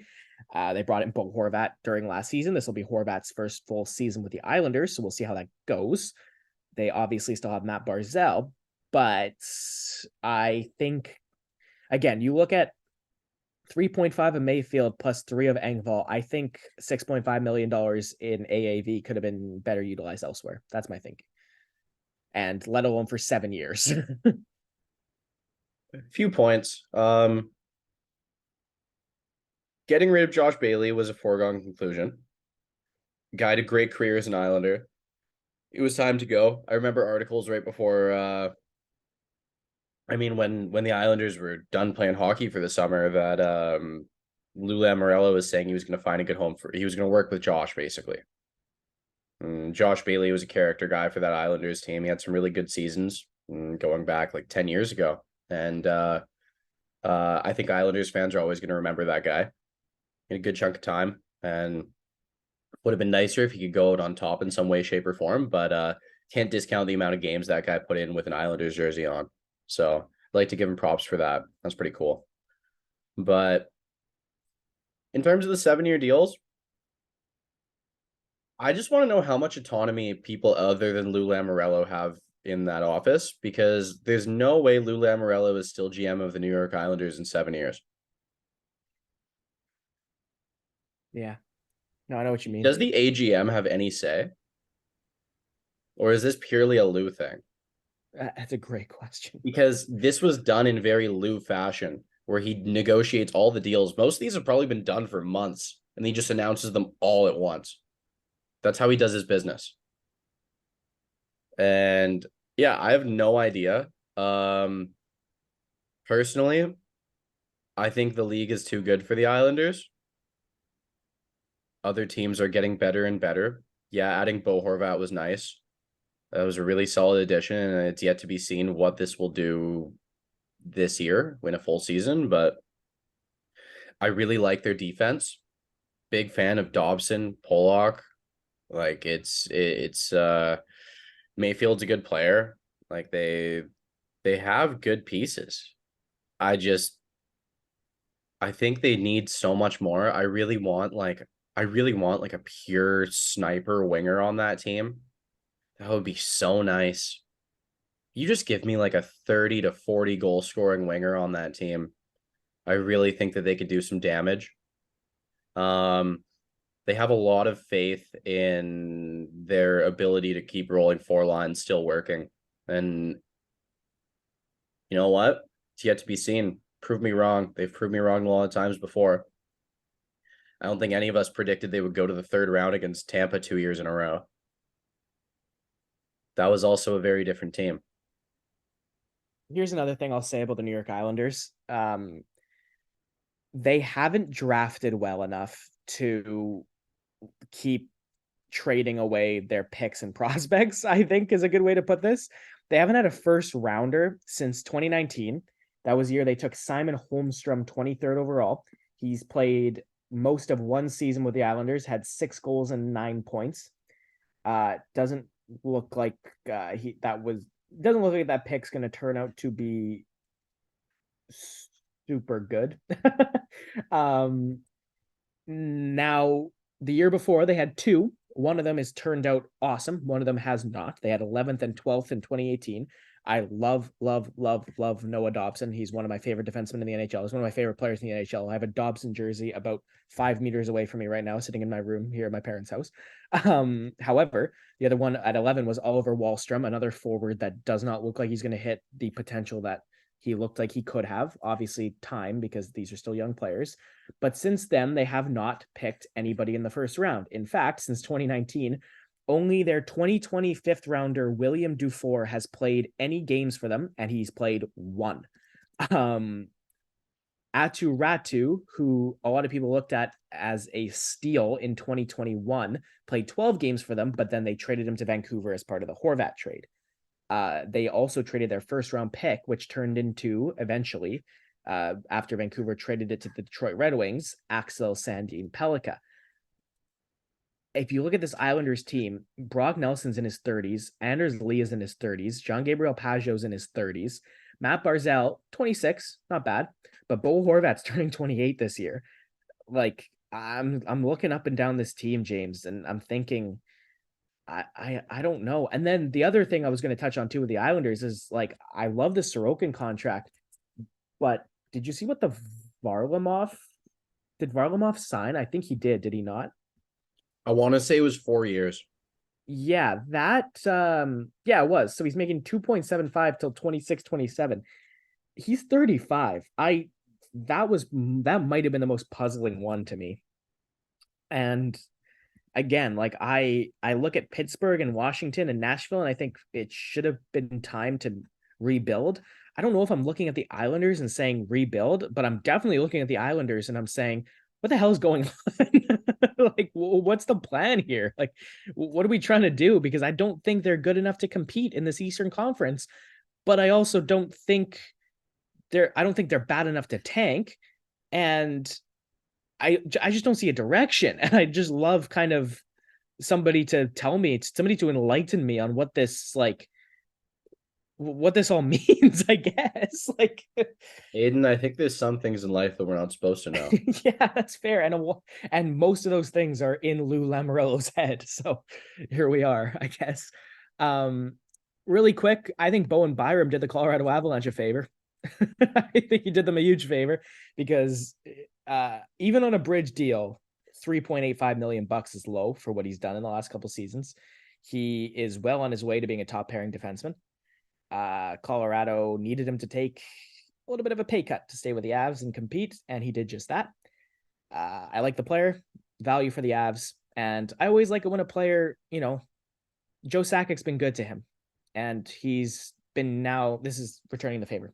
Okay, so the way I see it is that, yes, he did do them a favor, but there's one thing that should be considered.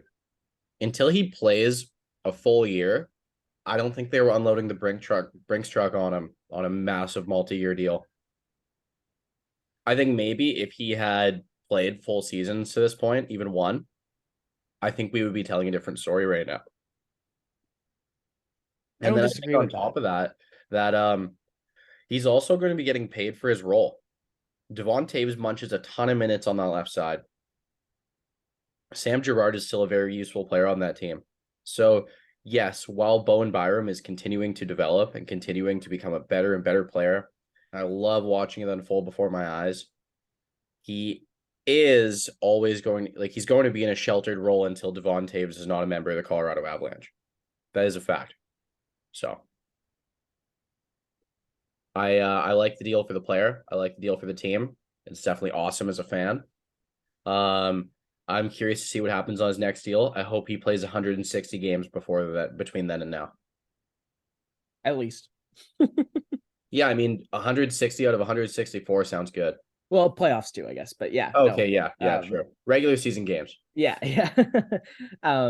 Yeah. Yeah, for Colorado, it's good.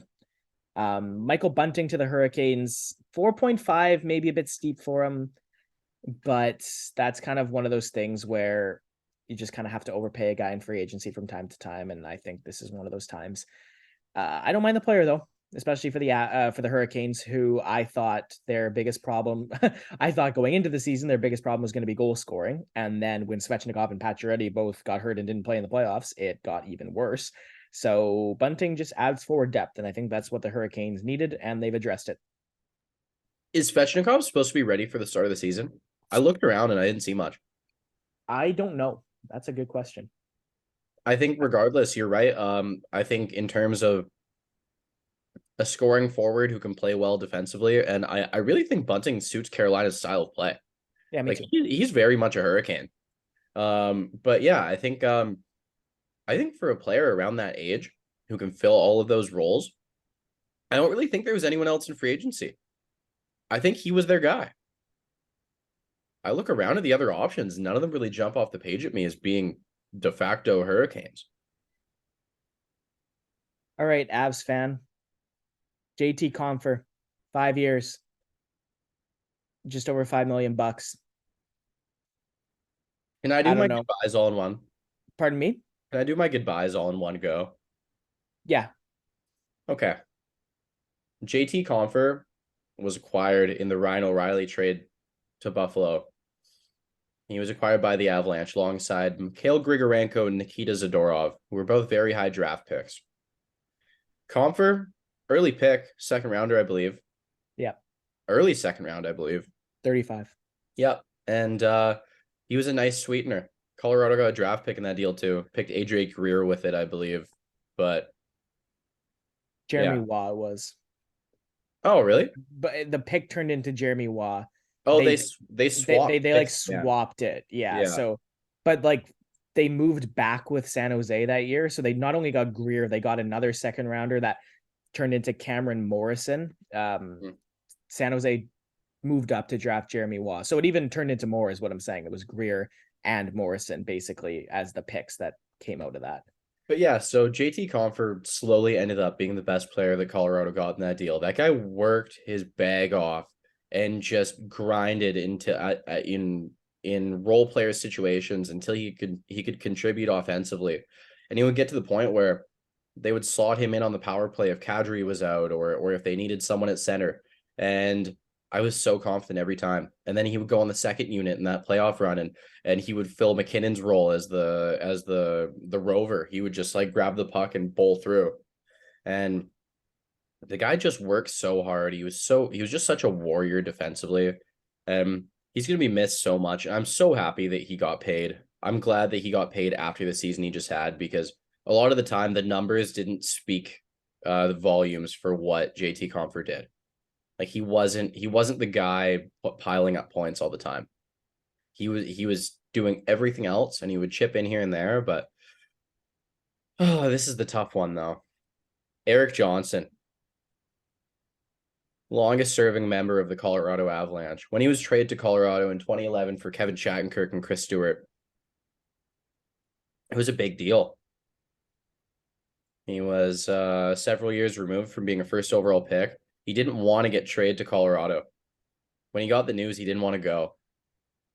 And then, according to him, in his own words, I'm paraphrasing here, but he said where he grew up, he became to be a man. He fell in love with the sport, fell in love with life. I loved Erik Johnson, affectionately known to Avalanche fans as the Condor. That guy was awesome. Yeah, you know what? He wasn't a true first overall pick in terms of talent wise, but you look at the games played, the impact on the locker room, the impact on a franchise. Eric Johnson was a player. And I am so happy for Buffalo Sabres fans that they're getting a character guy like that. Because if you watch any of the interviews after Colorado won the cup, there was a reason it was packed passed to Eric Johnson first. Eric Johnson is a guy you want on your team, a guy you want on your team to teach young guys to be successful, to work hard, munch minutes, and set an example. And he's going to be damn missed in Colorado. I honestly, like, there's debate online about whether or not he should have his jersey retired in Colorado. 12 seasons, Stanley Cup. I think he's probably top 5 in minutes among all Avalanche defensemen ever. Probably top 3 at this point. Like, I'd love to check, but like, he was such an integral part of that team for such a long time. And you speak to, like, Colorado was really bad, and he was a player they could have shipped out. And I don't doubt that they asked him if he wanted out. I don't doubt it. I don't have any supporting evidence to say they did, but I don't doubt that they asked him at points, maybe in 2017, 2018, 2019. It was getting rough. Well, not 2019, but yeah, 2017, 2018. It could have been a thing. And I'm so glad he stuck around, man. I'm so glad he got that cup. And I will never, ever, ever forget the photo of what he woke up with the morning after he won the cup. It's just him rolling out of bed and he's cuddling the Stanley Cup. And that's just awesome. That picture's gonna be timeless for me. And speech to the Avalanche fans at the parade. Man, I love that guy. Colorado love that guy, and all the best to him going forward. Yeah, and speaking of, he signs with the Buffalo Sabres, and Buffalo, man, again, Darlene Johnson and then Power Clifton. That's good. And Eric Johnson's going to be able to, like we talk about the impact he had on that room in Colorado. He's going to wear a letter in Buffalo. You're forgetting about Matthias Samuelsson. Johnson probably plays third pair. Is Samuelsson a right or a left shot? Righty. Okay. So then, well, you have Jokiharju as well. So you do have 4 right shot defensemen. I thought Samuelsson was a left shot, and then in my head, it was Samuelsson, Jokiharju to close out a very strong top 6. Which still could possibly be a pair. I don't know about those righties playing left side, but yeah, so heartfelt, obviously, from James on the way out there. And yeah, like Compher grew into one of the, Compher grew into a prospect out of the University of Michigan to a very, very useful bottom 6 forward to a very, very useful middle 6 forward. And all of a sudden, I think we're looking now, and it's this guy's a top 6 forward, and the Detroit Red Wings are paying him as such. Again, Detroit, we'll see what ends up happening here with Steve Yzerman's master plan. We talked about that already. I just have to say, in the right situation, given all the opportunity, if he's on a first power play unit, I think JT Compher could put up 65 points. I think he could do it. I can see that too. John Klingberg, 1 year, $4.15 million with the Toronto Maple Leafs. I don't know. I don't know. I don't think this is what Toronto needed, personally. He didn't have a bad year. Definitely didn't have a great year last year, splitting his time between Anaheim and Minnesota. He's 30 years old. He hasn't really been this, like, 2018 to 2020, John Klingberg is gone. His defensive prowess has not been as good. He is no longer as good as he used to be on either side of the puck. I don't mind him. I just, again, like, is this what the Leafs needed? Now, we'll move on to a couple more Toronto signings after, because they do address a couple of holes up front and I like a couple of their deals with Bertuzzi and Domi. We'll get there. But I don't know about Klingberg. I'm going to go ahead and say this $4 million could have been better invested elsewhere, including, by the way, I'll just also say right now that reportedly Austin Matthews is going to sign, but William Nylander and the Toronto Maple Leafs are about $2 million apart. Nylander wants over 10. Toronto doesn't want to give him. Toronto's hovering around 8 for Nylander. So you look at this 4.15, and I totally like, like I get that Nylander's contract will be more than this season, but I'm thinking if cap space for next year is a problem, which it probably is, and you need to sign Nylander, and you need to like, I don't know, James. I don't know. I keep circling around the fact that I just don't get it. I think on the John Klingberg thing, I really hope Leafs fans are nice to him, and I really hope he can unlock that offensive side of his game. It'd be nice to see. If he can flush on that power play, that'd be really cool to see him revive his game, because this is a guy who turned down a lot of money in Dallas at one point, and he could have a lot more money right now, set up his family generations deep. And you know what? Yeah, sure, he's making $4 million right now. Yeah, the tax situation isn't great, but didn't he turn down like a lot of money, like 40 something million? It was a long-term deal with a not as high AAV as he wanted, I think was the problem. Yeah. Yeah. I hope he can find his game again. Yeah. And maybe if maybe he pairs well with Morgan Riley and he's an unreal breakout guy and he runs the power play. It's possible. It could happen. Yeah, some people online have been very critical, saying there could have been more affordable options. When paired with their other moves and getting Tyler Bertuzzi and Max Domi, I actually really like it. When I think about it in a big picture, when I look at their starting lineup, I don't mind it. I look at that and I'm like, this is looking pretty solid. But yeah, there are some concerns there about whether or not he can rediscover his game, and I hope damn well that he can find it. So I want to do 3 more free agents, and then we had 2 questions submitted. Sorry, 3 more free agents, a really quick word on another Anaheim Ducks thing, and then we'll answer the questions. So that'll be the rest of this podcast. And I do want to touch on Bertuzzi and Domi as 2 of those 3. I like both of them. I like the fact they're 1-year deals because, again, there's the Matthews, there's the Nylander, there's money that we have to consider. But I think for next year, Tyler Bertuzzi and Max Domi have the potential to help Toronto on one of their deepest playoff runs yet. James, I'm going to say right now, I think these next 2 years for the Toronto Maple Leafs are massive, massive seasons. I think within the next 2 to 3 years, and I'm saying 2 seasons because I think by like 3 years from now, Buffalo and Ottawa have caught up to Toronto, and Montreal is going to be right in that rearview mirror. Okay. So the Leafs have a very short window where they're better than Boston, personally. They're better than Tampa, and they're better than Florida. And until they get surpassed by Buffalo and Ottawa, this is the best chance they have. So I like adding Bertuzzi. I like adding Domi. I love Domi as a player. I think he's just a great person, great player. And they'll help the Leafs. I really like both of them. And again, with Bertuzzi, you're getting him off of your rivals, Boston, which can't be understated in that value. I also really like that because they have to re-sign their top guys, or lose them or trade them for assets, whatever. But if you want to re-sign these top guys, you have to show them that you're committed to winning. Using that cap space as best you possibly can on some great forwards to bolster their lineup. I love that they signed those two. That is awesome. If I'm Austin Matthews, I'm looking at that, I'm going, so one of these guys is going to be my winger. I like that. I like that a lot. Okay, so the last guy I want to touch on, and this is like a feel good for me, okay?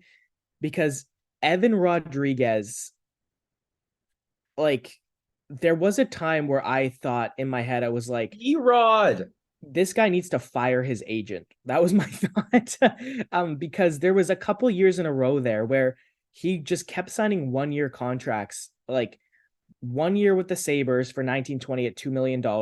He had a solid year, nothing special. The next year with Pittsburgh, 1 year, $2 million. And next year with Pittsburgh was 1 year, 700,000.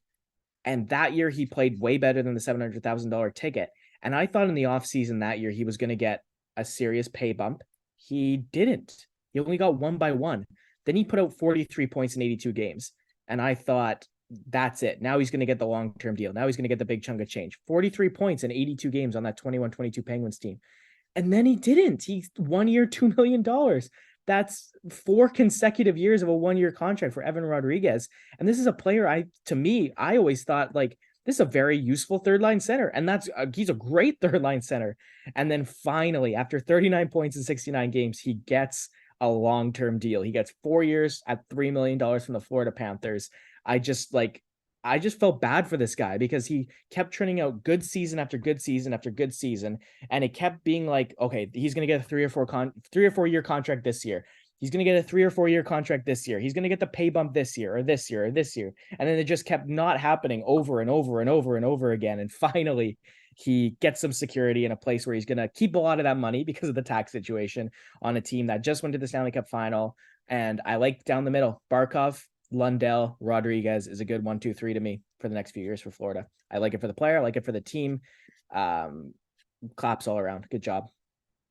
Evan Rodriguez, really well liked guy. The last couple teams he played for, no doubt he's going to love it in Florida, and his teammates are going to love him as well. Enough said. Glad he got paid, and glad he got some term. News out today, and today being today for me and James. If you're listening to this on day one, it's Tuesday, July 4th. Happy July 4th day to whatever American listeners we have. John Gibson has told the Anaheim Ducks that he's going to Patrick Waugh them and not play for them anymore, reportedly. So Anaheim has to move Gibson this summer. To me, John Gibson is a goaltender that has had, to me, the potential to be one of the best in the league and has not consistently lived up to that. But this is another guy being thrown onto the goaltending market here on the trade block because Gibson and Hellebuyck are both going to move. Those are two very, very, very sought after assets. And there are some teams like the New Jersey Devils who might just be one stud goalie away from being a cup winner. What do the LA Kings have in net? One of the two. Gibson is not getting traded to the Kings. There is no way, but Hellebuyck might. So, and we just saw them make a trade with Winnipeg. So we'll see. There's no way that Anaheim trades John Gibson to LA. I refuse to believe that's even in the realm of possible reality. And we just have to say, like, this is sourced by Frank Saravalli, who knows everything. So yeah. That guy's in those top 3 hockey insiders it's like he is in every room. He's Sauron's eye in Lord of the Rings. Like he's everywhere. Yeah. Okay, so James, you want to just go into questions, then we can wrap up? We've already been kind of yammering for like an hour and 45 minutes here. Let's do it. Okay, so we got 2 for you guys. Both came in through the Spotify. This is really funny. James and I, so I am logged into a bunch of Instagram accounts because it's my personal. It's the 2 for the Blackfalds Bulldogs. It's the main one, and then the foundation one, and then it's our podcast one. So I got 4 going. We changed the Instagram password on one of our Bulldogs accounts, and then it kicked me out of everything. Don't ask me why, but like all 4 of my Instagram accounts now were logged out of on Instagram. It just had a nightmare. So I had to log into all of them. And then me and James need to reset the password for our podcast one. And we didn't do it in time to post the story for you guys to submit more questions. So sorry, we'll do that before the next episode gets recorded. So we're just going to go with the 2 from Spotify. I'll start with grade your teams' drafts, James. Vancouver and Colorado, respectively. I'll give you the floor to grade the Colorado Avalanche's draft this year. What do you think? Okay, so looking at how they attacked this draft this year, acquiring those draft picks for Alex Newhook, that was a big boon for them. Most, including myself, did not think that they were going to pick twice in the first round, even with the picks. I didn't think they were actually going to go for it. I thought that, just like at least one of those has to be on the move. For a Colorado Avalanche team, just trying to acquire more talent, trying to get guys to fit in the roster, make a little more success, maybe a guy to retain salary, lower cap hit. But they had already acquired Ryan Johansson, and then they used their 2nd round pick to go get Ross Colton. So, they decide to keep the 1st round picks instead. And I have to say, I love what they did. 27th overall, Callum Ritchie, that guy was a projected top 10 pick before he had some injuries. And it's a little bit of a gamble on health and you hope for the best, but this is a very, very talented player, a guy who projects as a top six forward with a lot of extra tools to his game, from what I can tell. Now, this one has a pick 31 has some people torn. Mikhail Gulyayev, uh, I like it. Swing for the fences, take risks. We already have a lot of guys who play D very well. Let's have some fun with it. Let's look at a guy who might have some ridiculous offensive ability and a lot of tools to his game that can really complement Colorado's style of play. Yeah, you know what? If he doesn't work out as an offensive defenseman in the NHL, he might not work out at all. I don't see this guy being a very good depth guy. But you know what? If it works out, awesome. And it's the kind of thing where the timeline for him to come over would probably be a few years down the road. And you look at that, and a few years down the road, Colorado may have reassessed Sam Girard. Devon Taves will be coming to the end of his deal. You wonder if that changes anything, if that timeline is how that works out. So that one's interesting. And then to be honest, I'm not familiar with their fifth, sixth, or seventh rounder. So I am going to skip those completely because I choose not to talk about things that I'm uneducated about. I'm sure they're great guys. Attaboy, James. Okay. No, I like it. Mikhail Gulyayev, yeah, why not? Right? Like he has a ton of upside. He has a ton of potential to be an offensive defenseman. The Colorado Avalanche are going to need to teach him how to play D. That's all I'll say. For the Vancouver Canucks, I'll start with their. One more thing to note before you hop in. Of those three picks after, two of them are defensemen who look like big, like reclamation long-term projects. So I think they're just trying to load up on D prospects after trading away Justin Barrett and Drew Hellison. Okay, like it. We're at about an hour 52 on my clock here. I'm gonna try. I want to keep this under 2 hours, so I'm gonna try and go through this quickly. Sorry if I'm talking too fast. So Vancouver Canucks 1, 2, 3, 4, 5, 6 picks in this draft. 1, 2, 3, 4, 5, 6, 7 picks in this draft, I should say, because it's 7. First of all, Tom Wielander gets picked 11th overall by the Vancouver Canucks.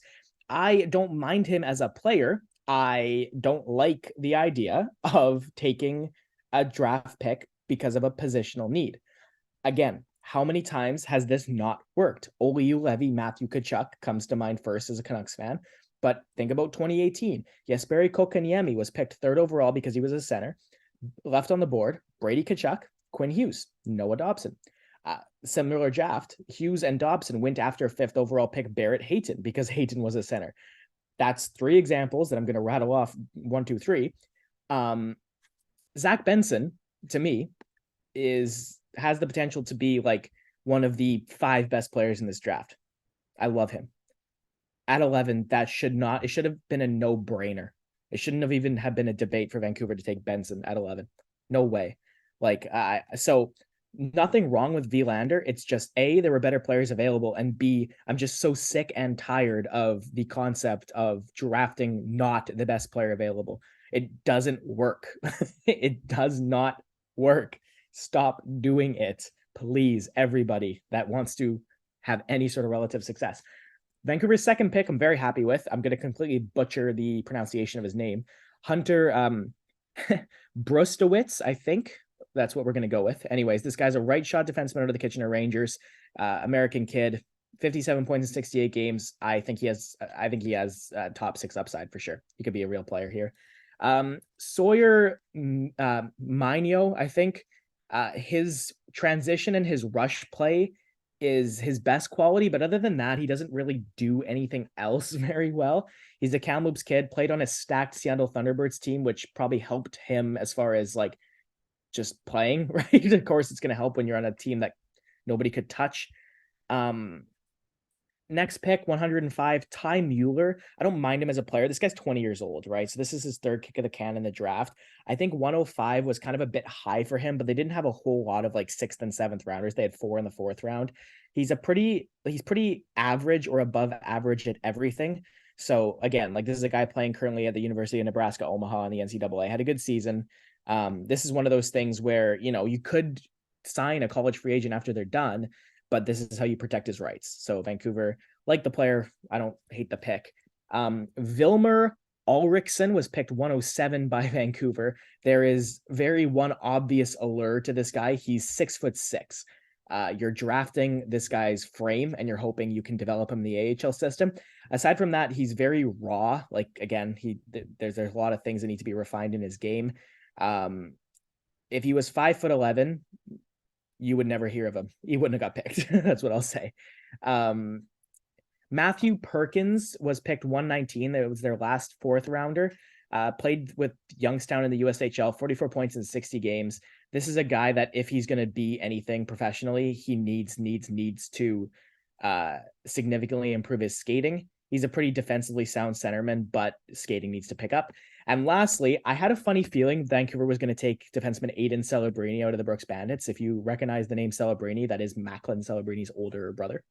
Aiden Celebrini, 2004 born defenseman. Yeah, Brooks. So I watched this guy play like 8 games this year because we played Brooks 6 times the regular season with Blackfolds, and then we played them in a playoff series. So I watched a lot of this guy play. He's solid at everything. I saw a lot of Canucks scouts at these Bulldogs Bandits games. That's why I kind of had that twinge of a feeling that he might get picked there. He doesn't do anything like really, really well. He's probably better to be like touted as a defensive defenseman, not really offensively gifted, but he's smart. He's going to Boston University. So that's a very, very solid school for him to go to as a 6th rounder. So I'll see what he does at BU. I'll see what he does at BU. I won't judge him yet as a 6th round pick from Vancouver. Low risk. You know, at best he'll be a strong AHL guy or one of those 6-7 kind of guys. So that's Vancouver's haul. Overall, I'd give it a B+, B. More so than anything else because I would have liked a 2nd rounder, right? Like Andrew Cristall, Gavin Brindley, right? Like there and more. Like let's go through some of the 2nd rounders here. Gavin Brindley, Andrew Cristall, Grayson Sawshin, Riley Heidt, and then William Whitelaw and Jaden Perron go after the 2nd round in the 3rd. So the reason that maybe that grade isn't higher because I do like some of their picks. I really like their 3rd rounder, their 75th pick. But overall, I think they left too much talent on the board, both because they traded some draft capital away and because they maybe didn't take best player available at 11. So the last question, if you had to change one sporting event outcome, what would you change? And that's like all time in retrospect. If you had the power to change something that happened to the different result, what do you think, James? I would have wanted San Jose to win the cup against Pittsburgh so that Joe Thornton could have a cup. It's not a bad answer. I guess I kind of have 2 here. And like the way you took this was anything at all in a broad sense. I couldn't tell if whoever asked this question meant like any single game or any like tournament result or a series result. If I'm going crazy with it, I wish there were NHL players at the last Olympics. Is that one? I don't mind that. I had 2 answers in mind. It wasn't that, but that's a good answer too. Number 1, and sports again for me, soccer is such a big part of my life. If I had to go single game, I go Vancouver beats Boston Game 7 2011. If I have to just say one game with it. If I'm going like a competition as a whole, that last World Cup in the end of 2022, this is the best Portugal team I ever saw, and it was Cristiano Ronaldo's last World Cup. Ronaldo, by the way, I don't know if we've talked about like favorite athletes of all time. He's far and away my favorite athlete to ever play anything. So for me, it would be Portugal having won that last World Cup if we're talking tournament as a whole. But they lost in the quarterfinals. And if they had won that quarterfinal, they would have had to play France, who arguably were the best team in that tournament. So I'm not going to say, oh, they win the quarterfinal, that's my change, because who knows if they even would have won the next 2 games. I thought France had a better team than them. So if we're just talking single game, it's Vancouver Boston 2011. That having the Sedins having won that cup, that Canucks team having accomplished that would have been my my number 1. All right. That's it. Oh, and to correctly answer the grade question, I give Colorado a B. I think maybe I like and enjoy the risk on Gulyayev, but there were safer bets out there. So yeah, with how strong that 2nd round was, I think you and I talked about it over text. I might have gone a different direction, but you know, like you said, swing for the fences. Yep, definitely. Well, this was fun as always. thank you all for listening. If you've made it to this point and you've listened to us yammer about hockey for this long, which, you know what? I will continue yammering regardless of if we have 4 listeners. So for you dedicated listeners, thank you so much. And for anyone new, anyone who may have found us through Prospect Report, our buddy Jeremy, that we had for our draft extravaganza, our mock draft. Thank you for hopping on. I hope we can keep you guys on, and we will have some Instagram questions in the future if you want to pop some stuff on. Yeah, I guess unless Aiden, you have anything of note, well, without further ado, let's roll that outro. Thanks, guys.